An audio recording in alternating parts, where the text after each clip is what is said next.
This is the world's first 16-inch 4K OLED display, and it's on a laptop. And laptops are awesome, especially for creators. A decent laptop can make sure you make the absolute most of any free time you have during the day to get stuff done. Laptops like this. This is the ASUS Vivobook Pro 16X OLED or OLED.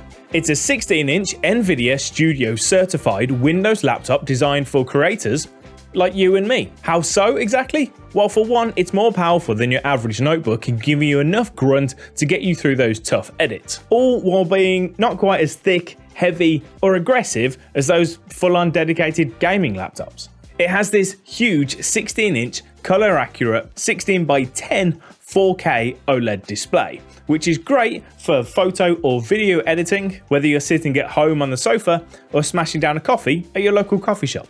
As an Nvidia Studio laptop, it's packing a dedicated laptop GPU, either in the form of the RTX 3050 or RTX 3050 Ti, depending on which model you go for. Plus, there's some neat touches like a slick, thin design, a full-size backlit illuminated keyboard, a huge trackpad with ASUS's own nifty little unique built-in dial pad, a giant 96 watt-hour battery to get you through an entire day, and a decent selection of ports so you can leave most of their dongles at home. Big thanks to ASUS for supporting me, Mr. Alex Tech, by sponsoring this video. But as this is a sponsored video, this will be much more of a product showcase rather than a full-on review. So let's talk specs. The backbone of this laptop is that dedicated Nvidia RTX laptop GPU, the RTX 3050 or 3050 Ti. If you fancy the RTX 3050 model, you can get that combined with an Intel Core i5 11300H, an Intel Core i7 11370H, or an AMD Ryzen 5600H. If you fancy the extra oomph of that RTX 3050 Ti, that's available with an AMD Ryzen 5800H or the top-end Ryzen 9 5900HX. In terms of RAM and storage, they can be spec'd with up to 32GB of DDR4 RAM and up to 1TB of NVMe SSD storage. This model I have right here is a top spec model. It's rocking that Nvidia RTX 3050 Ti, AMD Ryzen 9 5900HX, 32GB of RAM, and that 1TB NVMe SSD. But while that's all well and good, it's actually this display which is the real star of the show. Now, we all know the display can make or break a laptop device, and that's especially true if you're trying to edit content. Fortunately, that's not the case here, because on this 16X OLED, we of course find this big, glossy 16-inch OLED display. It's not a touchscreen, but it is a proper OLED display on a laptop. Having a 16-inch display gives you an almost desktop level experience. Now, that obviously comes with the trade-off of some portability, but there is a Vivobook Pro 14X OLED instead that also comes with an OLED display, but it's just 14 inches, so it's a little bit more portable. But why is an OLED such a big deal? Well, OLED displays come with a handful of benefits over a standard LCD LED display. The first being that each pixel can be completely turned off rather than just dimmed, which means the blacks are properly black. As they're switched off, they're not emitting any light at all. And it's that gives you crazy levels of contrast, 1,000,000:1, and dynamic range, which means it's great for both consuming and creating content. The aspect ratio is a little different too. That comes in at 16:10 rather than the more standard 16:9. It has a 60Hz refresh rate and boasts a higher than standard 4K resolution of 3840 by 2400, which means you get a display which is as crisp and as sharp as a standard 4K display, but you get about 10% additional vertical space. Open up your video editor of choice, mine of course being DaVinci Resolve, and you get just that little bit more headroom. You can make your timeline just that little bit bigger, making it easier to make those fine adjustments, or you can make your preview window bigger so you can see exactly what you're doing. In Adobe Lightroom or Photoshop, you've just got that little bit more real estate for all of your preview windows, and you don't need to scroll quite so far down to get access to all of your options in the toolbars on either side of the screen. It's accurate too, reaching 100% of the DCI P3 color gamut, covering 133% of the sRGB range. And it's Pantone validated, meaning you can be confident you'll get accurate colors straight out of the box. Plus, being an OLED panel, it can actually maintain that color accuracy all throughout its brightness range. All 550 nits of it, which is plenty bright enough whether you're editing at home, down the pub, or even out and about. And it does all of that without burning your retinas out, thanks to 70% less blue light when compared to your usual laptop. Now that also means I can continue editing late into the night and still get a good night's sleep because my eyeballs aren't on fire when I eventually do clock off for the night. Now if we take a quick look around the actual display, you'll notice that the bezels are pretty small, giving you an 86% screen to body ratio, with the top bezel hiding a tiny 720p webcam with an integrated webcam shield. It is a little bit on the larger side, coming in at 36cm by 25cm, but it hides its heft relatively well. It's less than 2cm thick at its thickest and weighs in at just a smidge under 2 kilos.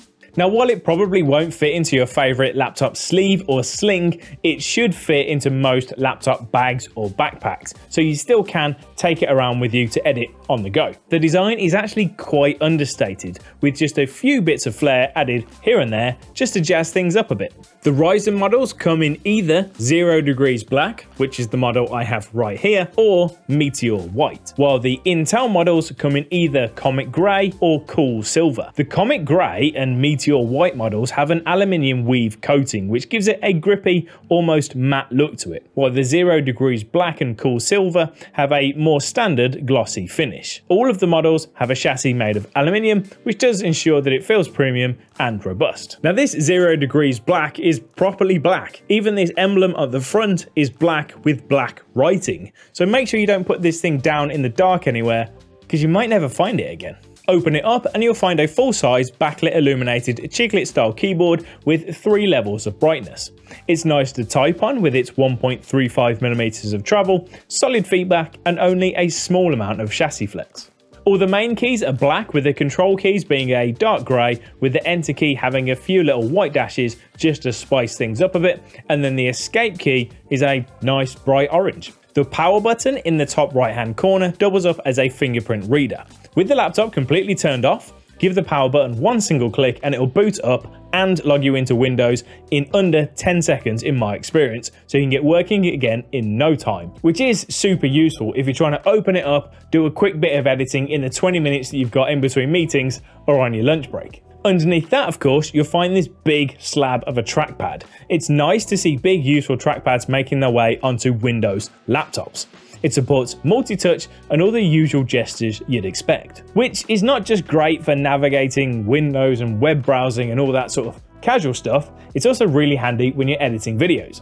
You can use 2 fingers to swipe left or right to scrub back and forth on your timeline, or use vertical swipes to zoom in and out, which all helps just to make editing a little bit faster and easier, meaning I don't need to carry a mouse with me when I go out and about. But that's not all this big trackpad is hiding. Give the icon a click, slide it diagonally down, and you'll activate the integrated ASUS Dialpad.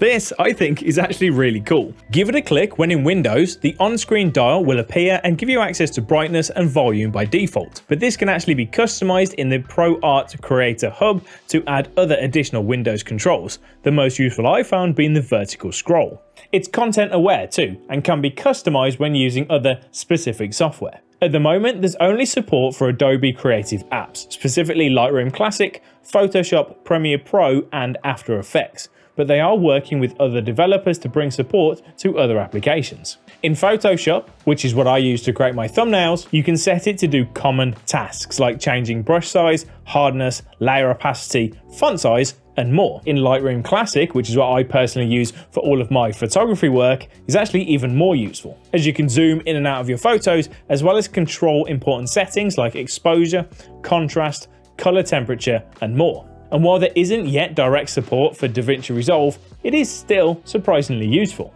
Set the dial to vertical scroll, and combined with a few shortcut keys, you can use it to scroll the timeline up and down, zoom in and out of either the preview or the timeline itself, and even scrub through your timeline. Once you're done, another quick flick of the finger, it's gone, and that trackpad is all yours once again. Now, in terms of ports, there's a decent selection. On the right hand side, we have one USB 3 Type A port, one USB 3 Type C port, both of which are plenty fast enough to enable you to edit photos or videos directly off an external SSD. Continuing on that right side, we've got a full-size HDMI 1.4 port, a 3.5mm combo audio jack for headphones and microphone, and a micro SD card reader. On the left-hand side, we then have two additional USB 2.0 Type A ports for connecting any additional peripherals you might use, like graphics tablets or speed editors, which should be enough to leave most of your dongles at home, with the exception of a full-size SD card reader, which in my opinion is a bit of a shame. So what about performance? Well, the Nvidia laptop graphics cards, both the RTX 3050 and the 3050 Ti, are the lower powered 35 watt variety with 50 watt dynamic boosts and 4 GB of DDR6 video RAM. And while those laptop GPUs might not be quite as powerful as some of their more power-hungry siblings, they should be enough to get you going and get you through most of your video editing, and now the reason these laptops can stay as thin and as light as they are.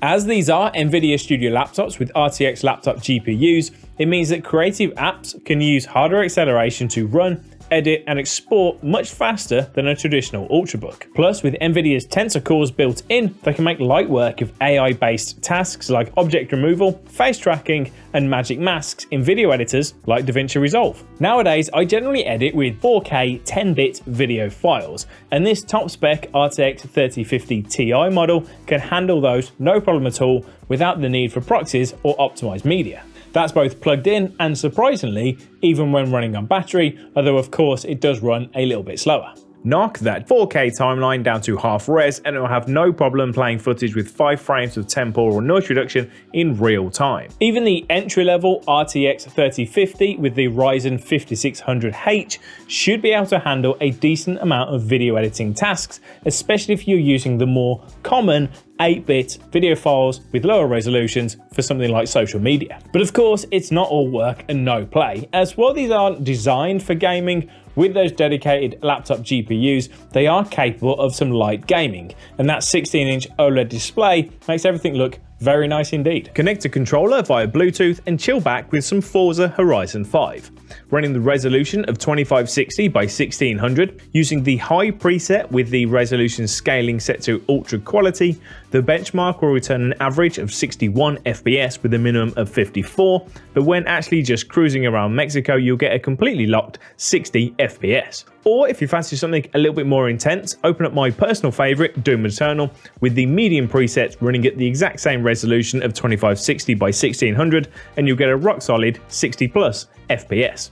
Not too shabby. All of that is powered by a monster 96 watt-hour battery that should give you plenty of juice to keep working all throughout the day and probably long into the night as well. So it's a reasonably thin and light laptop with a giant 16-inch OLED display and a monster battery to boot. So what do you think of this, the ASUS Vivobook Pro 16X OLED?